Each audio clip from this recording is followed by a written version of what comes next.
Welcome to this video on the topic of reactivity series and the extraction of metals.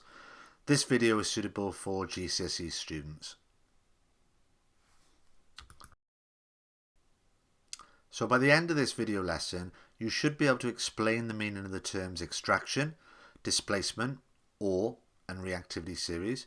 You should also be able to describe the relationship between a metal's position in the reactivity series and the ease at which it can be extracted from its ore. So let's start by looking at what we mean by the term reactivity series. The reactivity series is a list of metals in order of how reactive they are. And also included in a typical reactivity series are the elements hydrogen and carbon, which are non-metals, and these are included for a comparison. The list is drawn up by comparing the reactions of metals in water, oxygen and acid. And if you compare the reactions in water, oxygen and acid, you can get almost like a league table of metals in terms of how reactive they are. And this is what we mean by the reactivity series. So now let's look at a typical reactivity series. The reactivity series we've drawn here has metals such as potassium and sodium at the top of the reactivity series. They're the most reactive metals in the list. And metals such as copper and gold down the bottom of the list. They're the least reactive. You'll also see that we've included the non-metals carbon and hydrogen in this series as well. Now, if we start with potassium and sodium, it should be no surprise that they're at the top of the list. You'll remember from a previous module that potassium and sodium are in group 1 in the periodic table.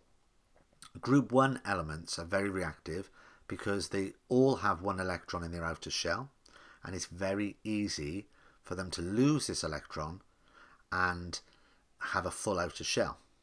Because of this, they're very reactive. You should know from previous topics that elements react to gain a full outer shell of electrons, as that's a very stable arrangement. Now, it's important to point out that you're not expected to learn the reactivity series. All we want you to know is how the reactivity series is compiled. We want you to know that it's a list of metals in order of how reactive they are. You should be able to use the reactivity series if you're given a copy of it. And you should be able to put metals in order of how reactive they are based on observations. So what we mean by that is you could be asked to compile a list of how reactive certain metals are using the information given. So the reactions of metals in acid, oxygen and water could be described to you, and then you would have to look at how they compare and then put them in your own sort of mini reactivity series. There are two more things I want to draw your attention to regarding the reactivity series. First of all, aluminium. Aluminium is quite high up in the reactivity series, and that may surprise many of you because we often think aluminium is a very unreactive metal when we see it in saucepans and aluminium foil. However, aluminium, as soon as it contacts the air, forms aluminium oxide, and the aluminium oxide layer protects it from reacting and hides its true reactivity. And finally, although you aren't expected to learn the reactivity series, it is useful to know that metals such as potassium and sodium are at the top, and metals such as gold and copper are towards the bottom. And a quick and easy way of remembering some of the metals in the middle of the reactivity series is to remember MAZI, M-A-Z-I, the MAZI metals: magnesium, aluminium, zinc and iron. Now these four very common metals are in the middle of the reactivity series, and that's how you remember their order: MAZI, magnesium, aluminium, zinc and iron.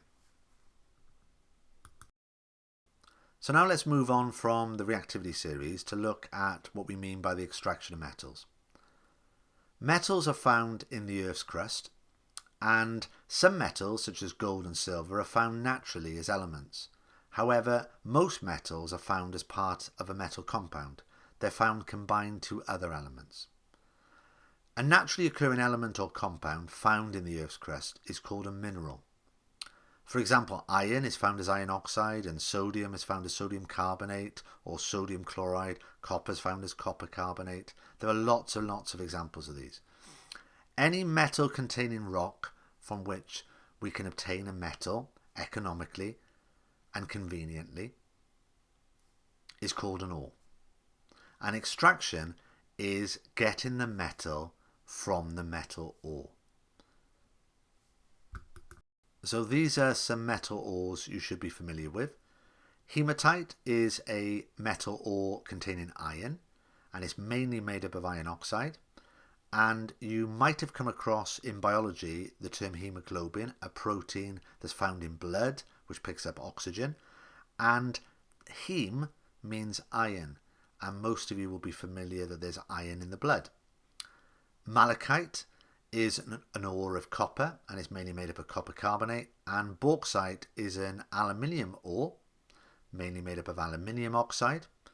And hematite and bauxite are particularly important in this GCSE course because we study as case studies the extraction of iron and aluminium. So now we're going to look at 3 different metals, and we're going to compare how easy they are to extract, when they were discovered, and their reactivity. So we'll start with gold. Gold was one of the first metals to be discovered, and it dates back to 5000 BC, more than 7,000 years ago. Now, because gold is very unreactive, it's found in its natural state, it's found as an element. And it's for this reason that gold was discovered 7,000 years ago. No chemistry knowledge was needed to find gold. All we needed to be able to do was to find a rock that had gold in it and just extract it from the rock. Just pick the rock away from the gold. No chemistry, no science was needed. So it's a very low-tech affair to actually extract gold. We didn't have to have any scientific knowledge to do it, and that's why we've been using it for 7,000 years. Now the question many people ask is, if it's so cheap and easy to extract, why is gold such an expensive metal? So just think for a minute. Why is it expensive if it's easy to extract? Well, the reason it's expensive is we've been extracting gold for 7,000 years, and therefore it's quite rare. It's running out. You know, we've exhausted the supplies of gold, and that's why the price of gold has gone up. So now let's look at a second metal, iron. Now iron is a more reactive metal than gold, and iron is found as iron oxide when it's in iron ore. And iron ore is plentiful, it's in good supply, and it's easy to take away the oxygen to get iron metal. And that's what we mean by reducing. Reduction is a loss of oxygen. So it's easy to reduce iron ore, iron oxide, to iron. And we can do this by just simply heating it up with carbon in a blast furnace. And we will study this in later lessons. Now, as iron is more reactive than gold, it's found as part of a compound. And that makes it harder to extract it, because you have to know some science to be able to get the iron from the iron ore. And as a result of this, gold was discovered 5000 BC, iron was discovered more recently, 1000 BC. So we've been using iron for 3,000 years as opposed to 7,000 years. So by just looking at 2 metals, we can already see there's a relationship between the reactivity of the metal, how easy it is to extract, and when it was discovered.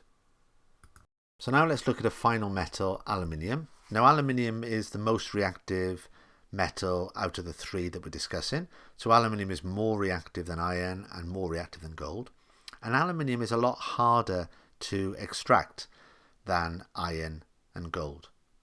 Aluminium is found in aluminium ore, bauxite, which is mainly aluminium oxide, and it can only be extracted using electricity. And this process is called electrolysis. Electrolysis is where you split up a compound into its elements using electricity. So you split aluminium oxide into aluminium and oxygen. Now, because it's much harder to extract, it was discovered relatively recently. It was discovered in the 19th century. And this is because you have to have electricity to be able to extract a very reactive element such as aluminium from its ore. So by comparing just these three metals, it's now easy to see the relationship between the reactivity of a metal and the ease at which it can be extracted and the date when it was discovered. Because the more reactive a metal is, the harder it is to extract from its ore, and the later it was discovered. So let's look at this reactivity series in a little more detail. So if we start with metals at the bottom of the reactivity series, the very unreactive metals, they're found as elements, they're not combined with other elements in compounds, and they're very easy to extract. And because of this, you don't need to know any science to extract them, and therefore they were discovered the earliest. And as metals become more reactive, they become harder to extract. So the metals above gold and silver can be extracted if you know a little science. So metals such as zinc and iron and lead can be extracted from their ores simply by heating the metal ores with carbon, because the carbon is more reactive and can kick out the metals from the ore. It can displace the metals from the ore, and we'll look at this a little bit later. The metals that are very reactive in the reactivity series, those metals above carbon, have to be extracted using electricity. They're the hardest metals to extract. So these metals can't be extracted using displacement reactions. They're far too reactive, and electricity is the only way to extract them. So that's why these metals were discovered more recently. So in summary, the more reactive the metal, the harder it is to extract, and the later it was discovered. So we've already touched on the fact that some metals can be extracted from their ores by heating with carbon. Now, the reason this works is because carbon is a more reactive element, and carbon can kick out a metal from a compound if it's more reactive. And this type of reaction is called a displacement reaction. A displacement reaction is where a more reactive element kicks out a less reactive element from a compound. An example is shown here. Iron kicks out copper when it reacts with copper sulfate because iron is more reactive than copper, and you get iron sulfate and copper. Now, what happens in the reaction? Well, you have blue copper sulfate, and when you put a piece of iron in, it changes to green because iron sulfate is green, and the metal gets covered in brown copper. That's because you've formed iron sulfate and copper. And a chemical equation is shown here, and you can see that Fe plus CuSO4 gives you Cu plus FeSO4. The copper has been kicked out by the more reactive iron. So let's look at a second example. We have grey magnesium added to blue copper sulfate solution, and we end up with magnesium sulfate, which is colourless, and brown copper metal. And a displacement reaction has taken place because the magnesium has reacted with the copper sulfate, it's kicked out the copper, and has formed magnesium sulfate and copper. And it's because magnesium is more reactive than copper. The very fact that a chemical reaction happens when you put magnesium into copper sulfate is proof that magnesium is more reactive than copper. Because if magnesium wasn't as reactive as copper, no reaction would take place. Magnesium wouldn't be able to kick out copper from copper sulfate. A displacement reaction can only occur if a metal is more reactive than the metal in the compound. As magnesium is more reactive than copper, it can kick out copper from copper sulfate. So now let's test your understanding of what we discussed with some practice questions. You're going to see a series of questions. We want you to pause the video, have a go at the questions, and then we'll go through the answers. So here's the first set of questions. So for question 1, we want you to tell us which is the easiest to extract and which is the hardest to extract out of those 4 metals. For question 2, we want you to complete the word equations. And for question 3, we want you to explain why zinc does not react with magnesium sulfate. Pause the video, have a go at the questions, and then we'll go through the answers. So now let's go through the answers. So for question 1, the easiest metal to extract is gold. We know this because gold is the least reactive element, and you should remember that gold is found as an element, not as part of a compound. Potassium is the hardest to extract. You should know from previous modules that potassium is a very reactive metal, and understand that the most reactive metal is the hardest to extract. So for question 2, we have zinc and copper sulfate makes zinc sulfate and copper. Magnesium and zinc nitrate make magnesium nitrate and zinc. And aluminium and iron sulfate makes aluminium sulfate and iron. And these are 3 examples of displacement reactions. In these 3 reactions, the more reactive element is kicking out the less reactive element, and a displacement reaction is taking place. And for question 3, the reason why zinc does not react with magnesium sulfate is because zinc is less reactive than magnesium, so it cannot kick it out or displace it from its compound. So now let's have a go at the next question.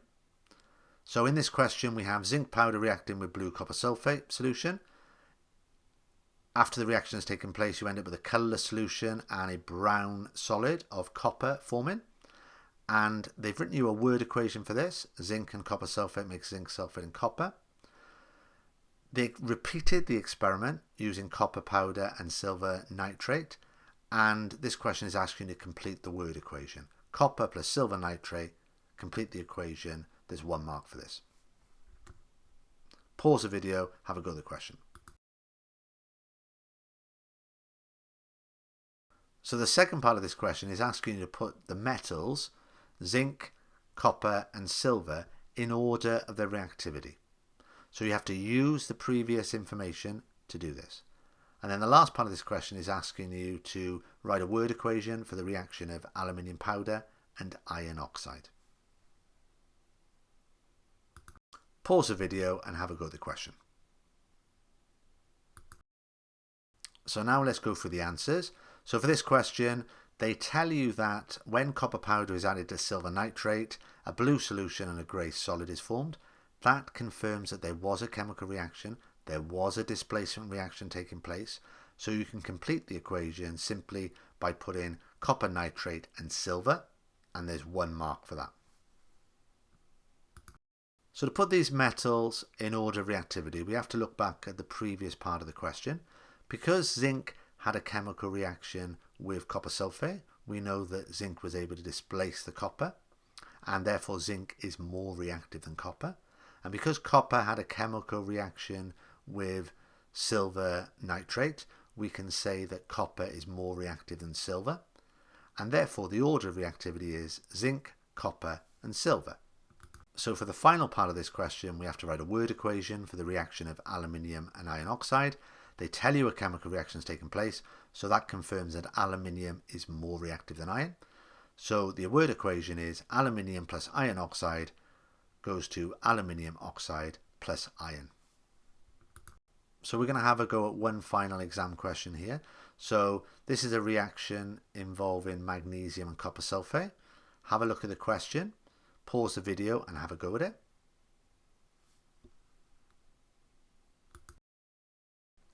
So now have a go at the second part of the question. So the question is asking you to select which one would be the mass of the beaker after 1 hour. And then it's asking you to give a reason for that. And then it's asking you to place the following metals in order of most reactive to least reactive. Copper, magnesium, sodium. Place them in order of reactivity. Pause the video, have a go at the question. So now let's see how you got on. So for the first part of the question, we have the equation here. Magnesium plus copper sulfate goes to magnesium sulfate and copper, and there's 1 mark for that. And for the second part of the question, you have to say what type of reaction takes place. Well, the reaction is a displacement reaction, and there's a mark for that. So now let's go through parts C and D.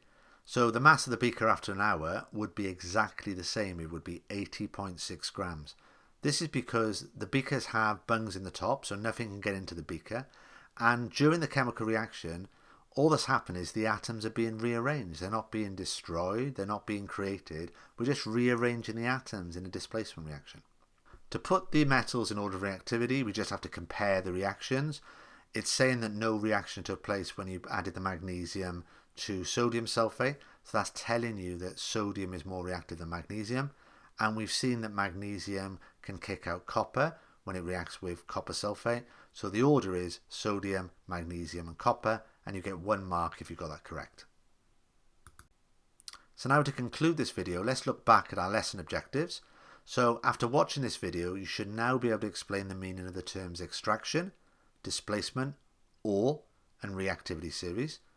You should also be able to describe the relationship between a metal's position in the reactivity series and the ease at which it can be extracted from its ore.